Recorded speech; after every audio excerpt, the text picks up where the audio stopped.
Hello guys, welcome to your own channel. तो जैसे कि आप सभी को पता है कि IBACIO का फाइनल रिज़ल्ट आउट हो चुका है। तो अभी सबसे बड़ा जो सवाल हज़ारों कैंडिडेट के मन में चल रहा है वो है कि IBACIO की वेटिंग लिस्ट आएगी या नहीं आएगी। अगर आपका फ़ाइनल सिलेक्शन नहीं हुआ है और आप वेटिंग लिस्ट का इंतज़ार कर रहे हैं तो आज की इस वीडियो में आपके लिए बहुत इम्पोर्टेंट होने वाली है। दोस्तों, IBACIO फाइनल रिज़ल्ट आने के बाद सोशल मीडिया पर वेटिंग लिस्ट को लेकर काफ़ी चर्चा देखने को मिल रही है। कई कैंडिडेट पूछ रहे हैं कि क्या डिपार्टमेंट वेटिंग लिस्ट करेगा और अगर करेगा तो कब तक करेगा। सबसे पहले बात करते हैं कि वेटिंग लिस्ट होती क्या है। दोस्तों, जब किसी रिक्रूटमेंट में फ़ाइनल रिज़ल्ट जारी किया जाता है तब कुछ कैंडिडेट सिलेक्शन होने के बाद भी ज्वाइनिंग नहीं करते। कुछ कैंडिडेट डॉक्यूमेंट वेरिफिकेशन के दौरान रिजेक्ट हो जाते हैं और कुछ मेडिकल या अन्य कारणों की वजह से रिक्रूटमेंट प्रोसेस कंप्लीट नहीं कर पाते।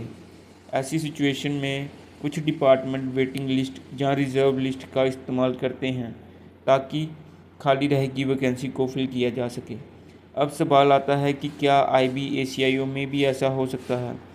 दोस्तों, इस समय इंटेलिजेंस ब्यूरो या मिनिस्ट्री ऑफ होम अफेयर की तरफ से वेटिंग लिस्ट को लेकर ऑफिशियल नोटिफिकेशन जारी नहीं किया गया है। यानी कि फ़िलहाल वेटिंग लिस्ट को लेकर जो भी बातें सोशल मीडिया पर चल रही हैं उनमें से किसी को भी ऑफिशियल नहीं माना जा सकता।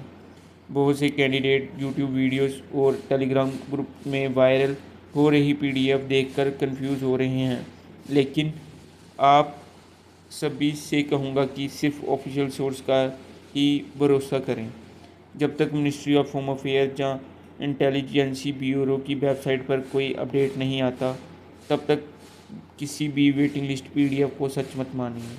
अब बात करते हैं वेटिंग लिस्ट आने के चांसेस की। दोस्तों, फ़िलहाल फाइनल रिज़ल्ट के बाद हमेशा कुछ सिलेक्टेड कैंडिडेट ज्वाइनिंग नहीं करते।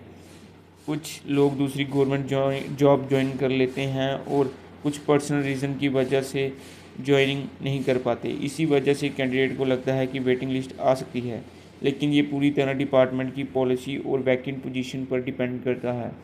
अगर डिपार्टमेंट को लगता है कि वैकेंट सीट को फिल करना ज़रूरी है तब भी आगे कोई डिसीजन लिया जा सकता है। अभी तक ऐसी कोई भी ऑफिशियल कंफर्मेशन नहीं है। दोस्तों, अगर आपका सिलेक्शन नहीं हुआ तो सबसे पहले अपना कॉन्फिडेंस लूज़ मत करिए। IBACIO का एग्ज़ाम देश का सबसे कम्पिटिटिव एग्ज़ाम में से एक माना जाता है और हर साल लाखों कैंडिडेट इस एग्ज़ाम में पार्टिसिपेट करते हैं। कई कैंडिडेट ऐसे होते हैं जो पहले अटैम्प्ट में सिलेक्ट नहीं हो पाते लेकिन अगले अटैम्प्ट में सिलेक्शन ले लेते हैं। इसलिए अगर आपका नाम फाइनल लिस्ट में नहीं आया तो अपनी प्रिपरेशन कंटिन्यू रखें। साथ में SSC, CGL, CPU, NIA अन्य वैकेंसीज आती रहती हैं। अब एक और इम्पोर्टेंट सवाल, क्या IBACIO की नई वैकेंसी आ सकती है।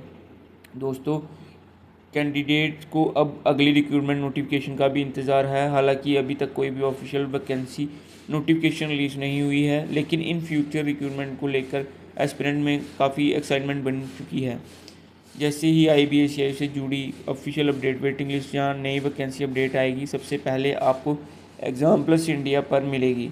अब आप कमेंट सेक्शन में ज़रूर बताएं क्या आप वेटिंग लिस्ट का इंतज़ार कर रहे हैं और आपके हिसाब से IBACIO वेटिंग लिस्ट आनी चाहिए या नहीं। वीडियो को लाइक करें, शेयर करें और चैनल एग्ज़ाम प्लस इंडिया को सब्सक्राइब करना बिल्कुल मत भूलिए। मिलते हैं अगली अपडेट के साथ। जय हिंद।